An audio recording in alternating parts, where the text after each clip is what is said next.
We are, is this thing on? We are, and we remain, all in this together. We are here to learn lessons, and when possible, to demonstrate to each other how to live our lives in understanding and compassion. We are here to live our lives fully. We are here to live our lives surrounded by as much beauty as possible, in bravery and as brother and sister. This is going to be a service of sharing, and after our two scheduled eulogists and a letter from Tom's stepson, we will open the floor to the shared remembrances of friends. I'll walk around like Phil Donahue, and people will have 90 seconds to 2 minutes to share a brief remembrance. I know he's given us a lot to work with. So I'm going to ask you to start tumbling around a really good, sharp anecdote. You know, every one of us is generous, funny, kind, smart. It's anecdotal evidence, though. We want to share it with anecdotes. The first thing we're going to do is going to seem a little goofy to some of you, but if anyone here was raised in the Catholic Church, you know what it means to share a sign of peace. But I'm going to ask you firstly to sit upright in your chair as centered as your particular body will allow. Both feet on the floor in front of you.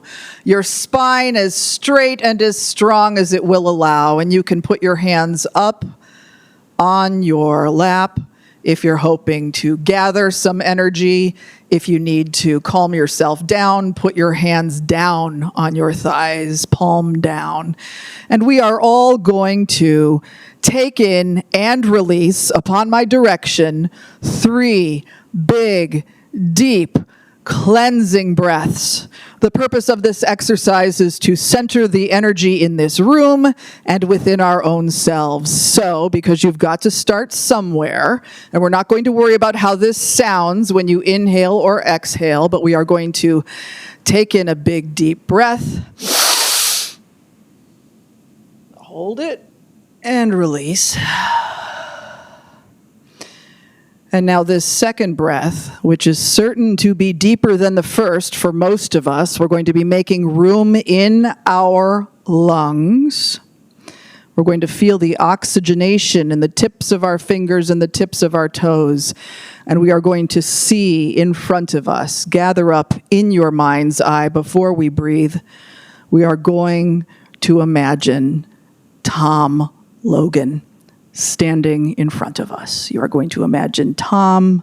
You are going to see him hale and hearty and smiling and restored to perfect, in your mind's eye, perfect physical health. You're going to see Tom and you're going to breathe in and out.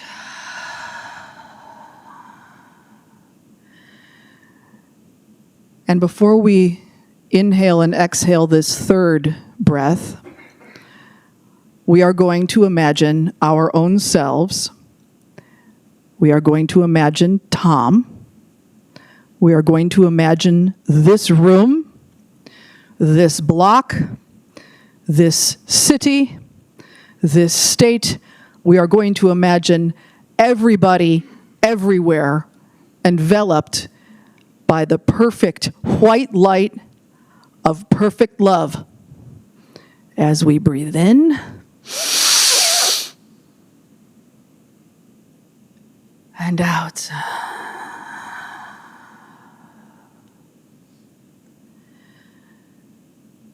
And now you're going to open your eyes, turn to the person to the left, to the right, in front of and behind you, and you're going to connect with another living human being. You're going to look each other right in the eyes, and you're going to wish that person a sign of peace. You're going to smile, you're going to butt heads, you're going to fist bump.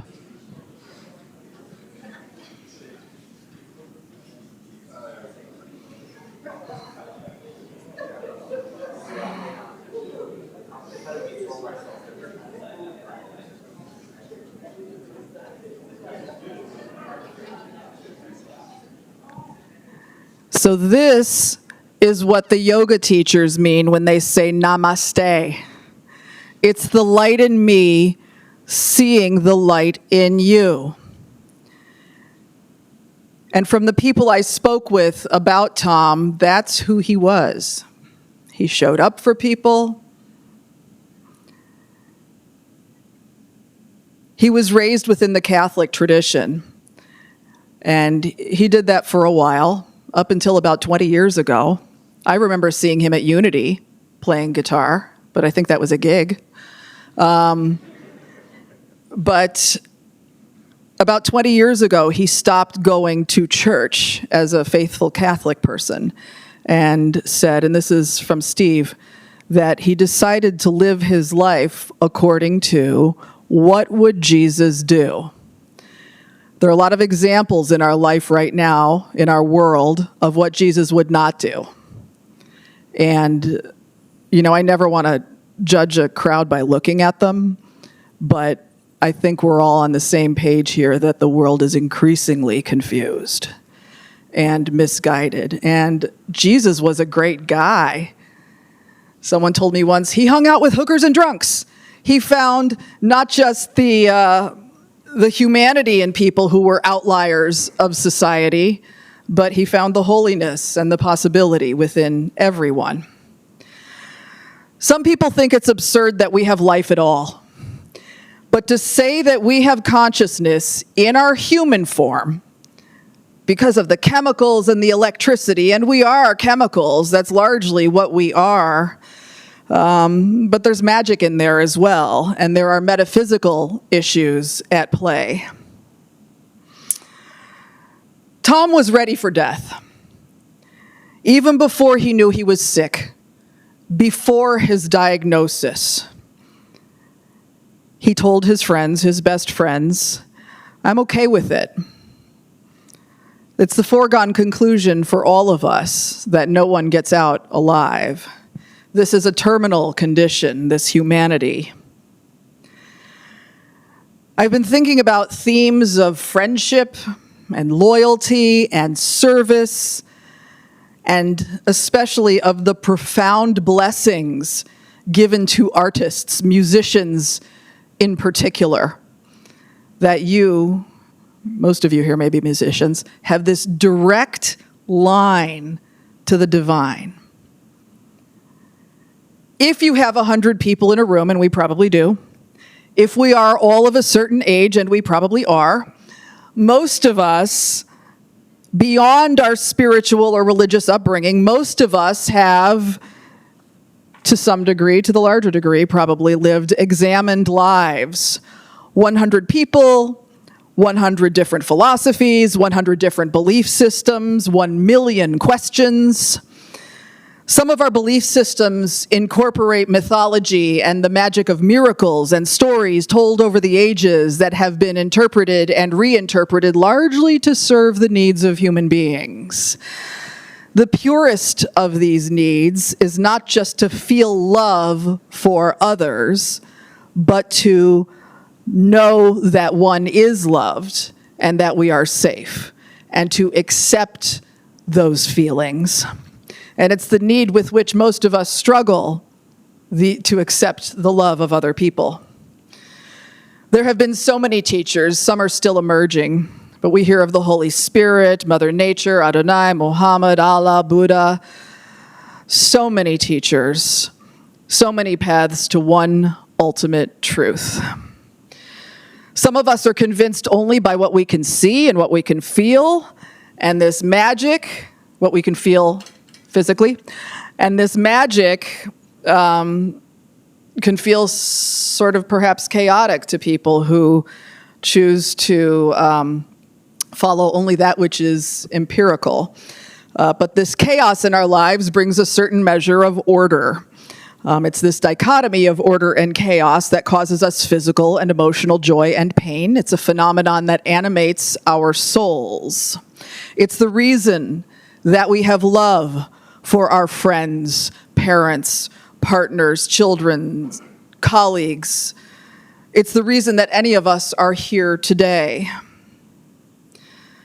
The opportunity for grace exists in every moment of our lives, every moment that we spend suffering or celebrating, every accomplishment, every disappointment, all the things that we integrate into and out of our lives on a daily basis, not to mention all the boring times in between. It's how we treat other people. It's how we behave when we think no one's looking, no one's listening. That's what makes us who we are to each other and to ourselves, and under the auspices of whatever your own interpretation is of a possible divine spirit. A person is a person through other people. It is the very definition of our humanity. Every single one of us has a story. And I'd like to call in succession to the microphone Karl Monschka. Did I say that right? Excellent. And Steve Roberts. And I'll ask that when these gentlemen are done talking that we don't applaud. They're just going to gently and gracefully replace each other at the mic.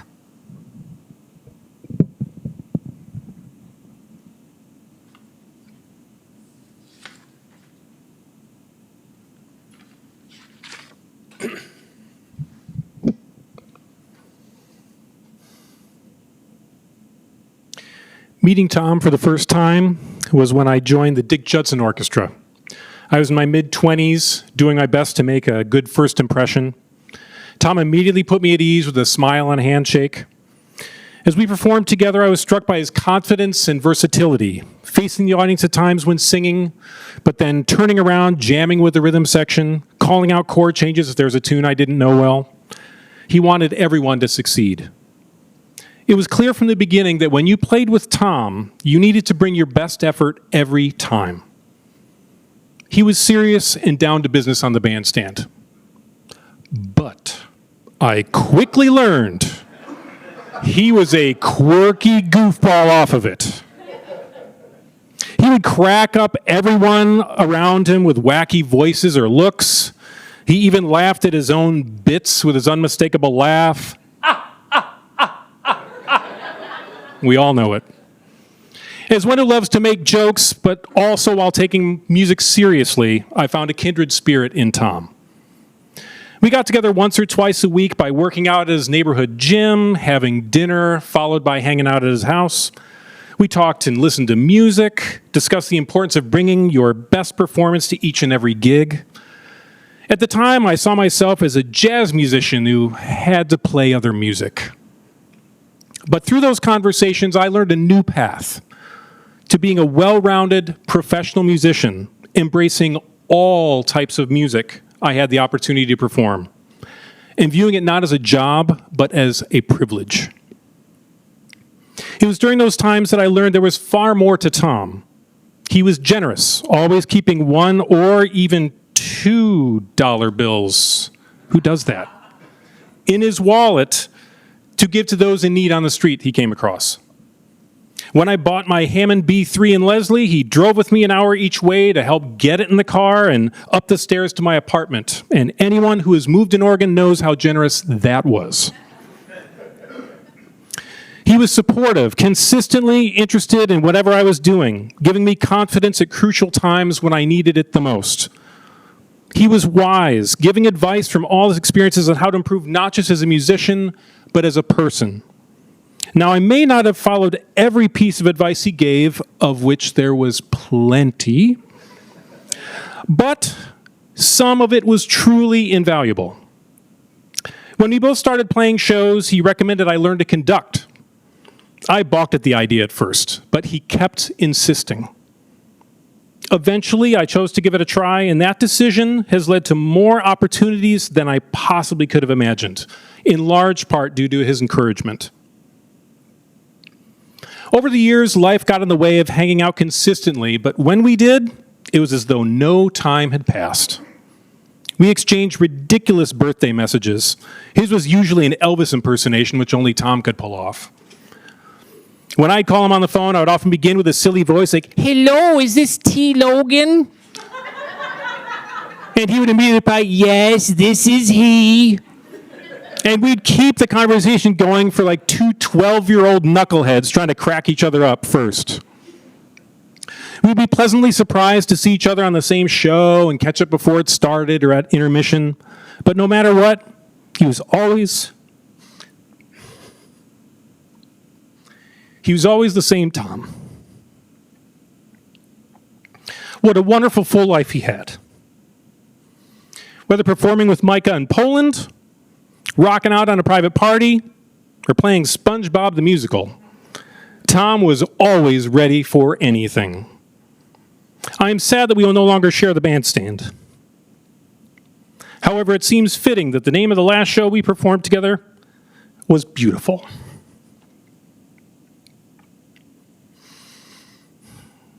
He gave us laughter, shared music.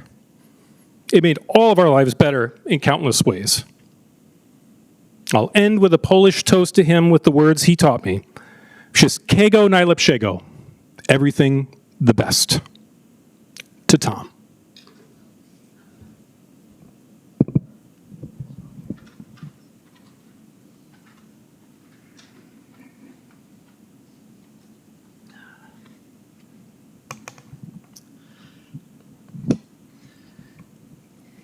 Well, first of all, when Julie and I got married 16 years ago, Tom was my best man. And, sorry, I got to pull it together. He gave this amazing speech. And I'm saddened that this is the time I get to talk about him, but better late than never.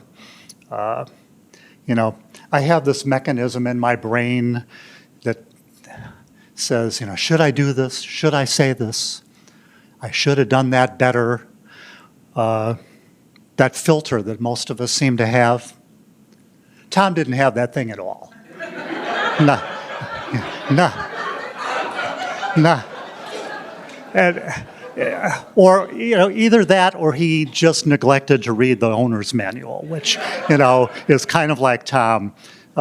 He didn't spend a lot of time worrying or agonizing over much of anything. He kind of did what came naturally. He combined his amazing musical abilities with that sort of go for it, don't think too much trait, and a decent amount of ego. Any band leader could turn to Tom and say,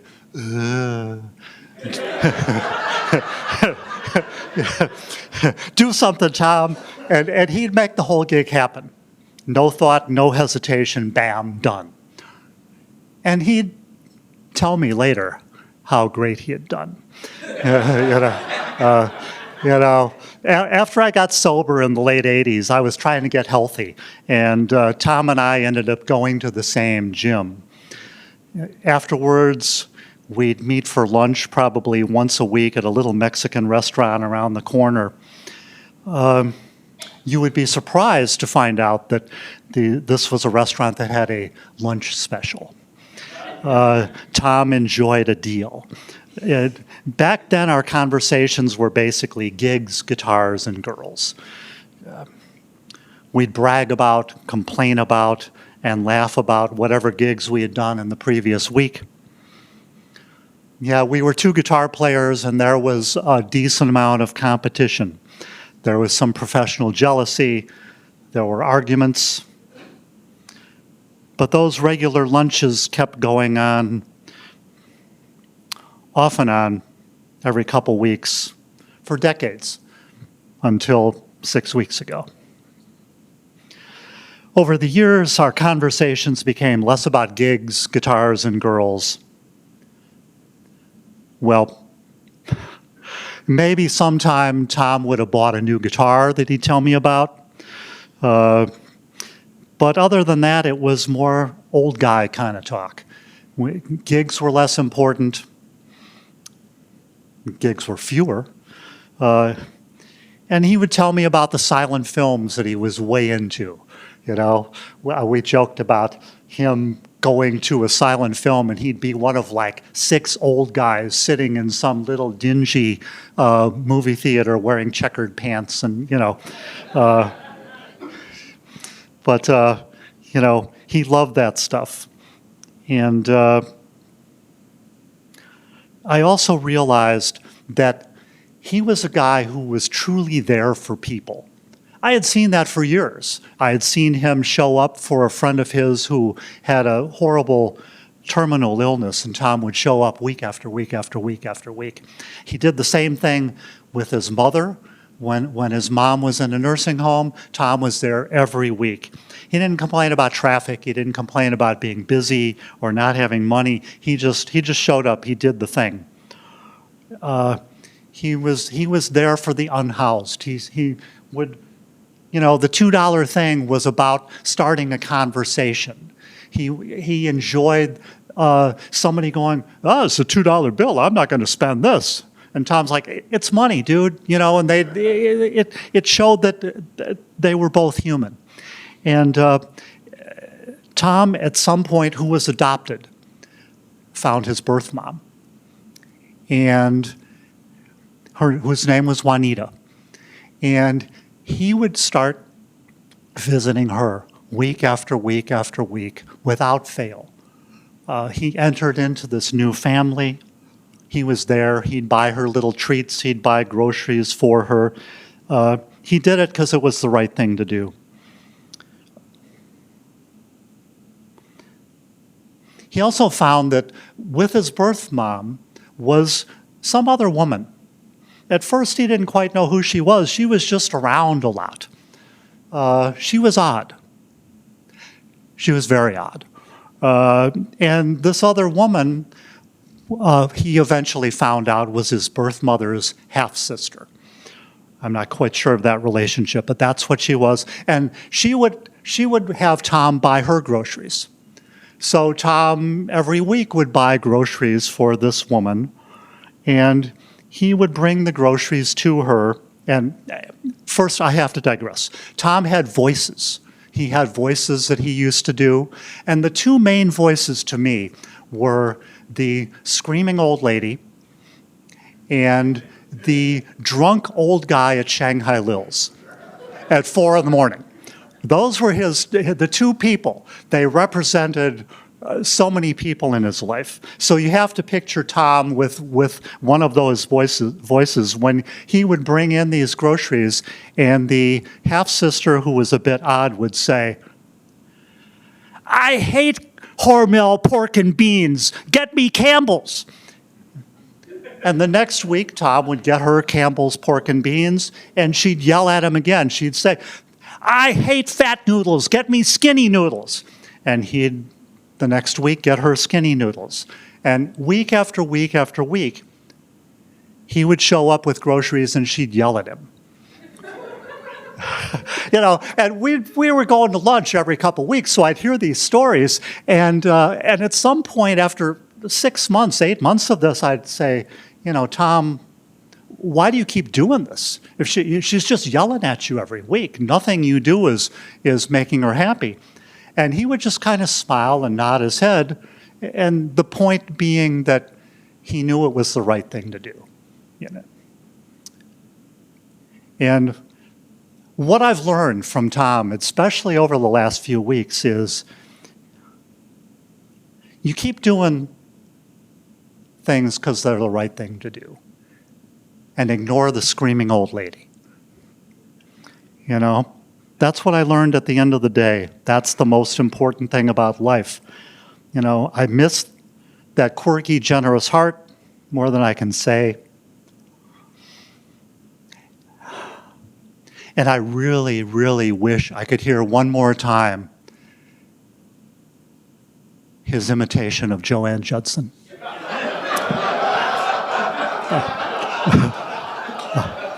I love you, brother. Thank you.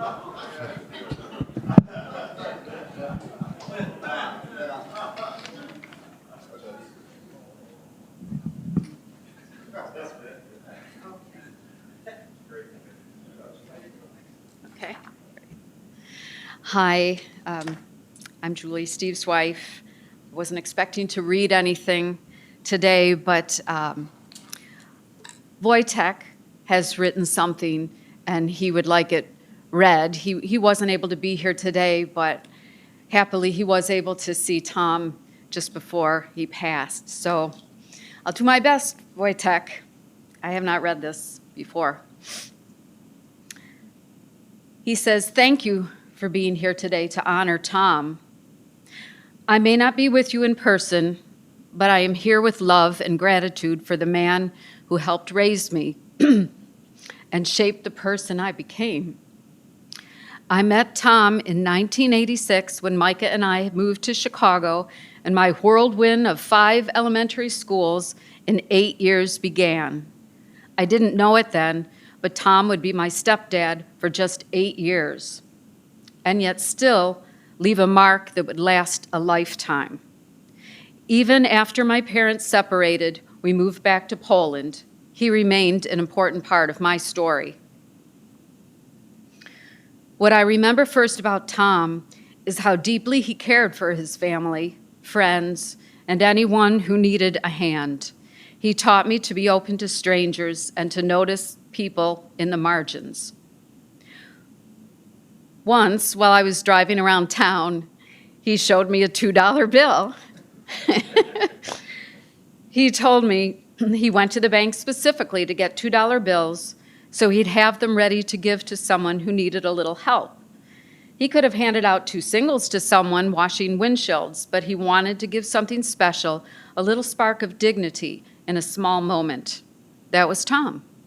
He believed kindness should feel like a gift. He was a good dad, what people might now call gentle parenting, but gentle, never lenient. He could be firm. As a kid, what I feared most wasn't punishment. It was his disappointment. Or if I really messed up, the long speech I knew was coming. He talked a lot about respect, consistency, and practice. He tried to teach those things to a 9-year-old boy, and that couldn't have been easy, but some of it stuck.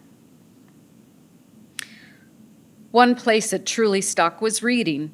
English wasn't my first language, and Tom took it upon himself to help me, sometimes to make me practice. We read together from The Cat in the Hat all the way to The Catcher in the Rye.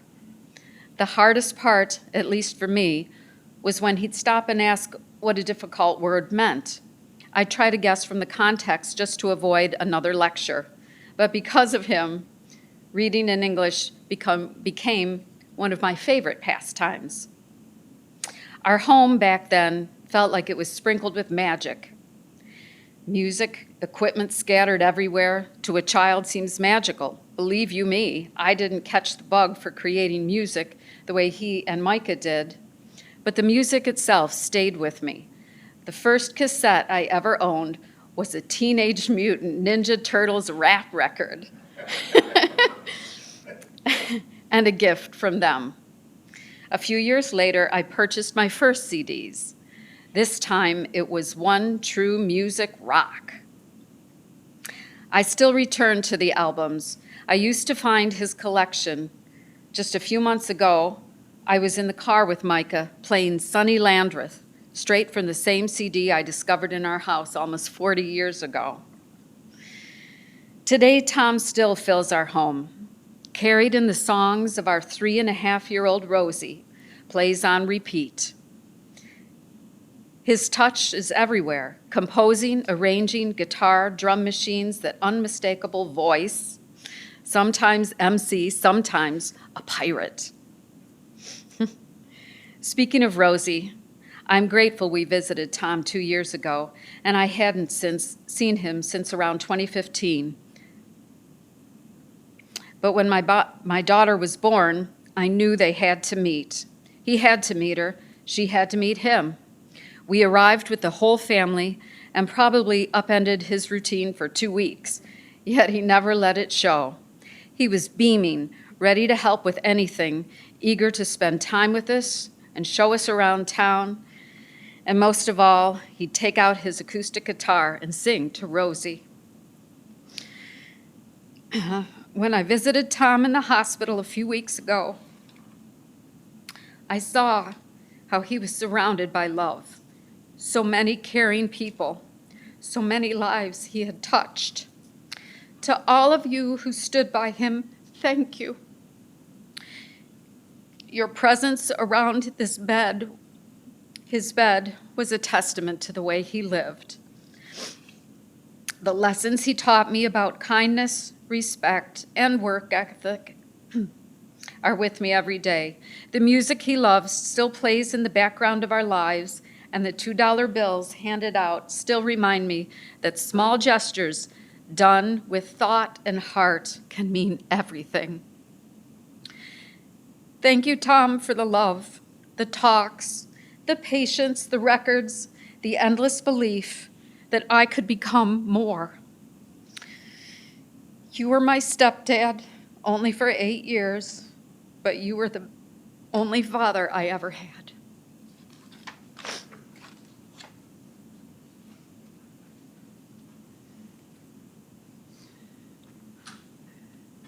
Everything that parents do is in the hope that their children will grow up to be well-adjusted adults, to be decent people.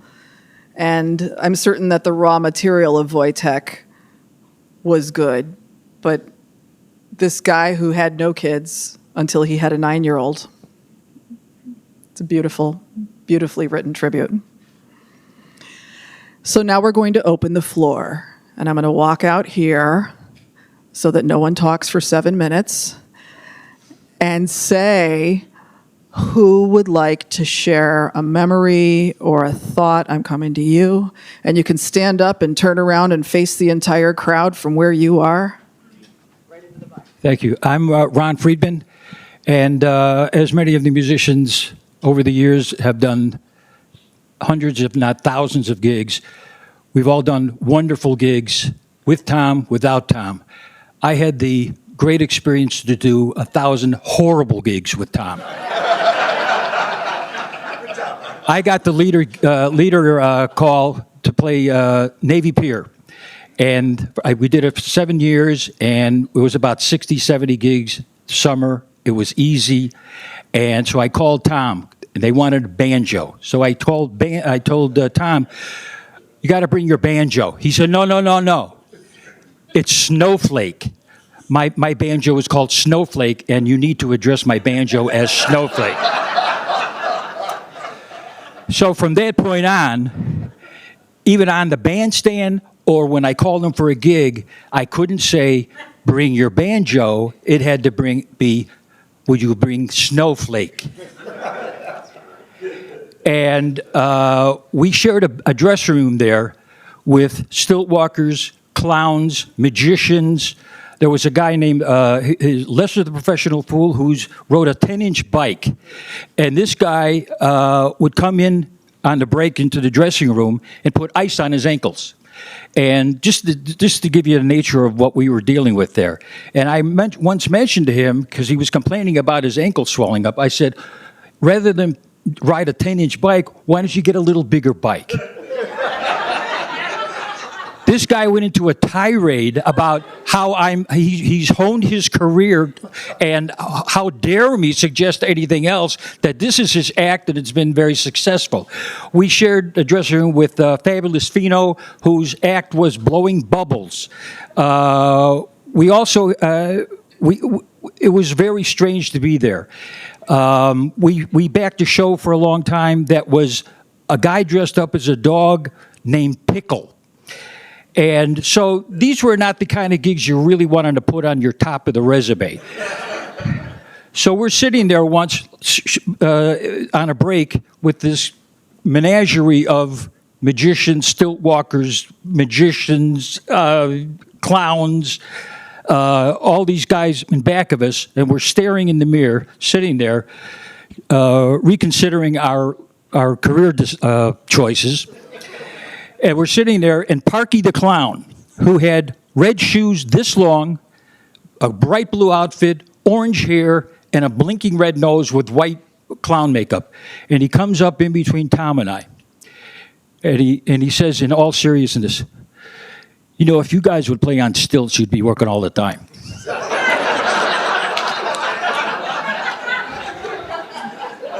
And even Tom didn't have anything to say at that point. We just looked at each other, And we just were like, okay, we realized we were the most normal people in the room, and that wasn't often that happened. Tom was one of those guys, not one of those guys, Tom was a guy who, when he walked into the room was better.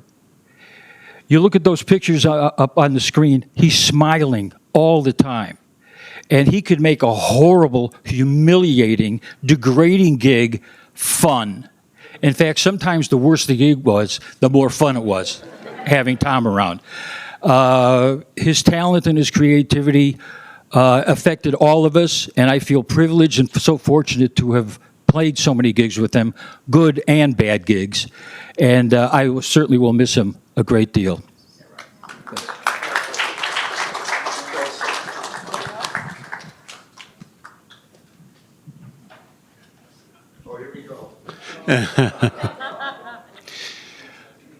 You're judged by the people you hang with. What a wonderful group Tom hung with. And I feel privileged that he was such a big part of my life. I have the 2000-2001 Chicago Federation of Musicians membership directory, and I'd like to share a little bit with you. We have a list of bands and the leaders. All right. Born to Whimper, sensitive hard rock, leader Tom Logan.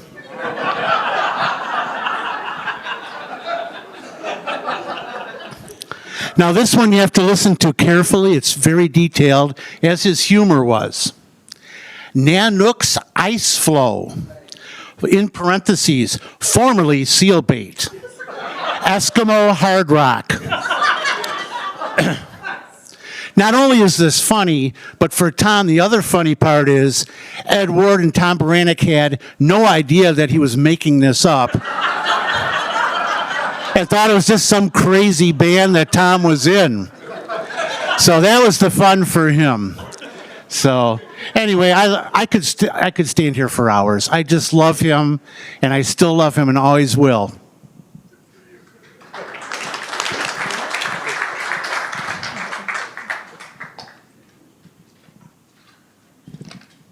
Hi, I'm Lori Lipitz, and I'm from one of the outer orbits of Tom's gigging world.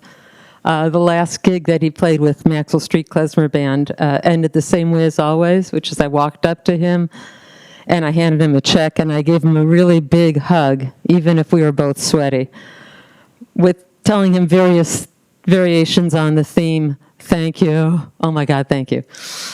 At a recent wedding, I looked over the list of unfamiliar rock requests that were required by the bride and groom, and I said, just play these as if you were doing a solo, and we'll just jump on for the ride.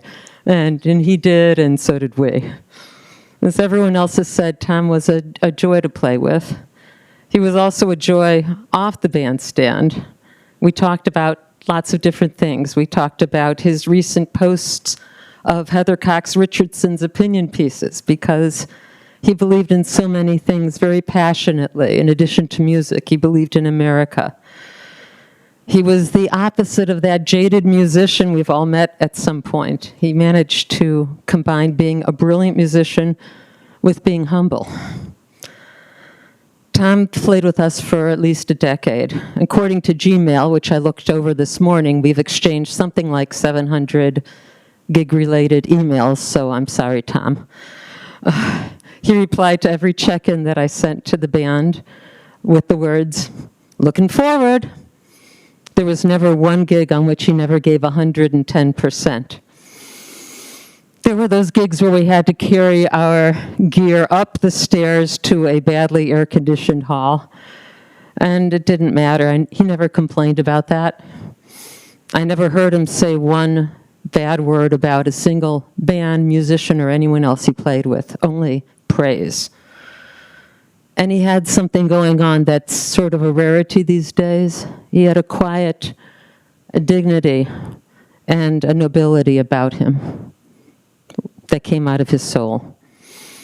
So the last gig that we played was on June 8th. If I had known that I'd never see him or play with him again, I would have hugged him extra hard. I would have let him know how much he meant to me and to the band. In the 40 years I've been off and on the stage, I've seen a lot of musicians come and go, but Tom, this is so hard, Tom.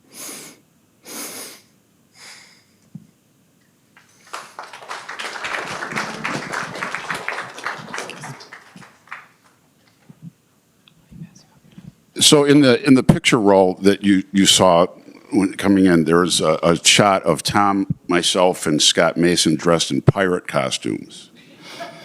So working with Dick Judson, we had gotten hired to play a party for McKinsey Corporation, huge financial firm, on the island of Nevis in the British Virgin Islands. So we fly from Chicago to San Juan, Puerto Rico, do another flight to St. Kitts. Then we get on a boat and we take the boat over to the island of Nevis. And this has had to have been 12 or 13 hours of traveling. We get off the boat. The party planner comes right up to Tom and myself and Scott. Here, you guys have to wear this. And so there were these Walgreens pirate costumes. And the party was pirate themed. So all these very conservative financial people are dressed in all sorts of weird whatever.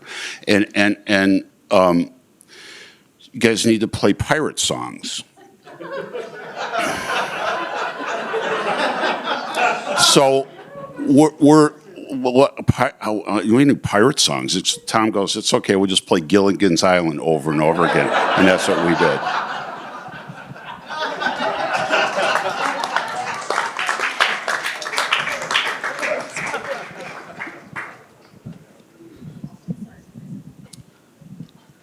I'm Eric. I'm one of Tom's cousins from Wisconsin, where his mother's family came from. And often during the summers, one of us would get to go down and spend time with the family in Illinois, playing endless games of Monopoly. But then they'd also come up a couple of times during the year, and particularly for State Fair in Wisconsin. And the place Tom wanted to go was the rides, especially the fun house and such. But on those visits, the one thing he always made sure that he got to, well, you know his sense of humor, he honed them, because the place he always insisted on going to was the local joke shop to get the latest and greatest.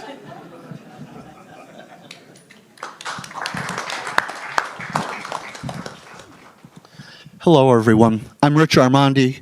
I don't have a lot to add. We all reveled in Tom's brilliance and talent, and I want to say I played lots of gigs with him with him playing Snowflake with Ron, and yes, those stories about being in the dressing room are all true.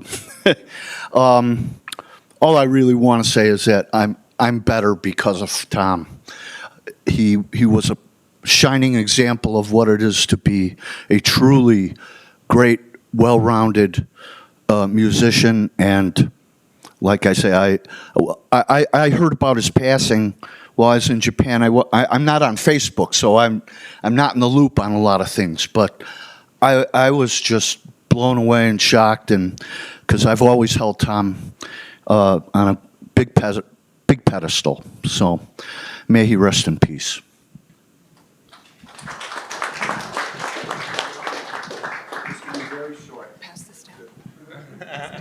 Number one, I hated him.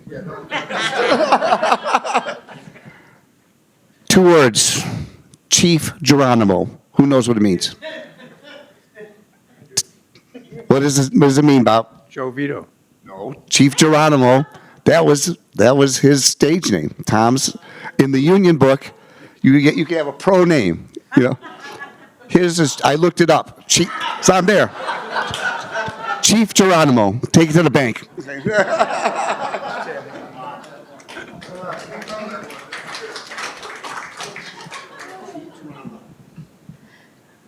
I was also out of town when I found out that Tom was gone. I'm going to come over here so I don't have my back to anybody. I met Tom really late. I feel like I've known a lot of you in this room for 30 years, and I didn't meet Tom until maybe 11 years ago.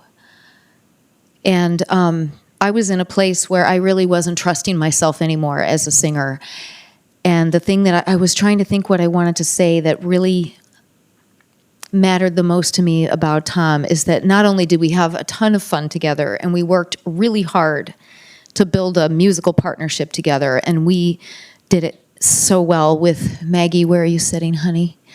But we did it so well. We worked through making all kinds of harmonies and picking great tunes, and we had a blast. And he made me laugh all the time. And the other thing that he did, the biggest thing that he did, is he made me feel like I should trust myself more, and that I had more than just something that people were going to pay for, like that I was just this singer that was like providing a product. He made me believe that I was an artist and that what I did mattered. And right up until our last meeting, was that February or March, Maggie? February. So he and I had a very long phone conversation before that.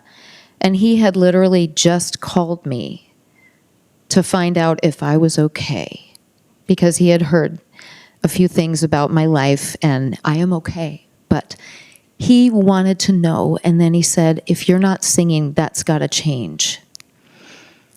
And so my last time with him was him telling me that I mattered and that I should sing, and that is the deep kindness.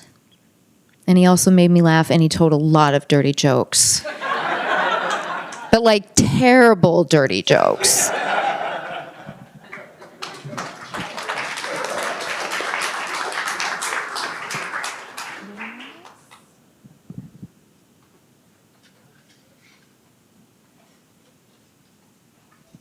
So I haven't seen a lot of you guys in a long time because I've been out of the industry for a while. I'm at St. Peter.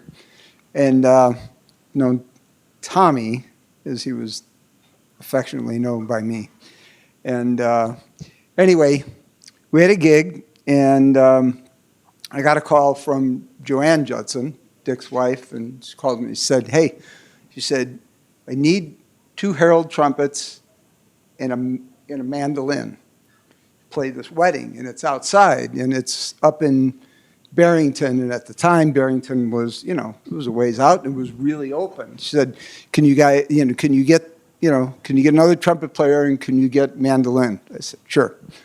So they get the other trumpet player, and then I call Tom, and he goes, okay, but I'm not sure I can get the mandolin because mine's being worked on, but I'll work on it. Don't worry about it. I'll have it. Okay. So we go there, and we had to wear these, we had to wear the hat with the big plume and all this stuff. And so, and I'm standing there, I'm waiting for the other trumpet player. And when the coach came by with the bride and groom and the horses and all that stuff, we had to play the herald trumpet. We had to do the fanfares. And then Tom had to play some sort of there was a tune that he had to play, and he said, yeah, sure, I'll get it. I got him music, everything was fine. And he shows up to the gig, and he's got a ukulele.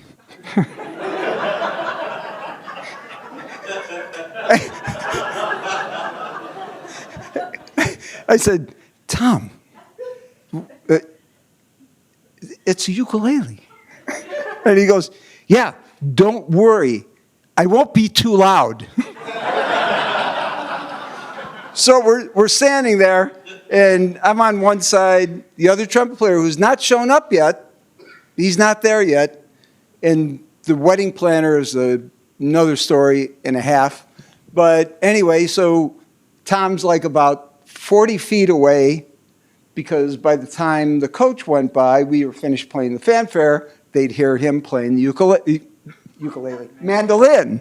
Okay, so he's kind of playing a little bit in the beginning, and he comes running over to me. He's like about 40, and it's 85, 90 degrees, and we're sweating bullets. He comes over and I goes, what's the matter? He goes, am I too loud? And that's Tom. You guys know him. You knew him. You loved him. I won't forget Tommy.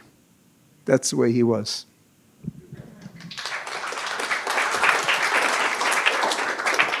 So we're coming up on an hour, and we could probably do this all night. I think we've got time for one more, and then we'll close. I had a gentleman over here. Okay. Hi, my name is Andy, and I would like to say, maybe rediscover his Polish side from Tom. I met him over like 40 years ago in Poland, back in Poland when he was with Majka Jeżowska. And so this is my first, encounter with an American musician, guitar player. It was I was very privileged, to meet Tom at this point. Then, actually, Majka, she recommended me here to Chicago to the club, Cardinal Club. And I stayed here because of the Cardinal Club. I stayed here in America. We played great music in this club, but Tom was very often a guest star at the club, playing with Majka and the band which was hosting the club, Wonder Band.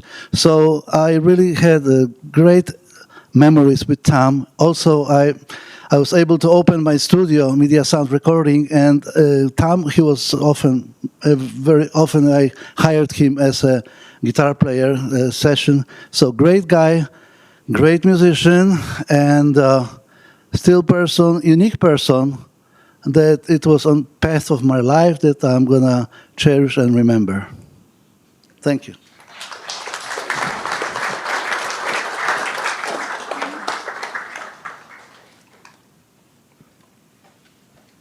Steve, do you want me to pull this to a close, or you want to keep going? Pull it to a close.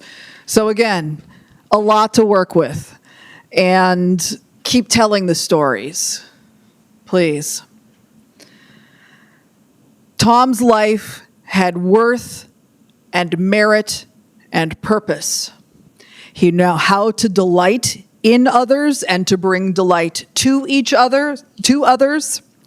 He knew joy. He showed up for people.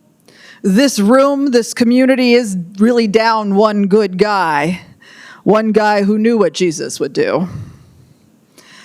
Wherever Tom is now, whatever heightened stage of consciousness, and that's the big question, right? That of human consciousness. Whatever heightened stage he may or may not be experiencing right now, every single one of us will be there. Every single one of us will be where Tom was on July 18th when he shed his human form. I like to think that we've already been there. Wherever he is, we were there before we got here. Babies are closer to the source than we are. They are those uncarved blocks. Is anyone in here under the age of 20? I didn't think so. Is anyone under the age of 25? Under the age of 30? 1, 2, 3. So you babies are closer to God, or source, we'll call it, than we are.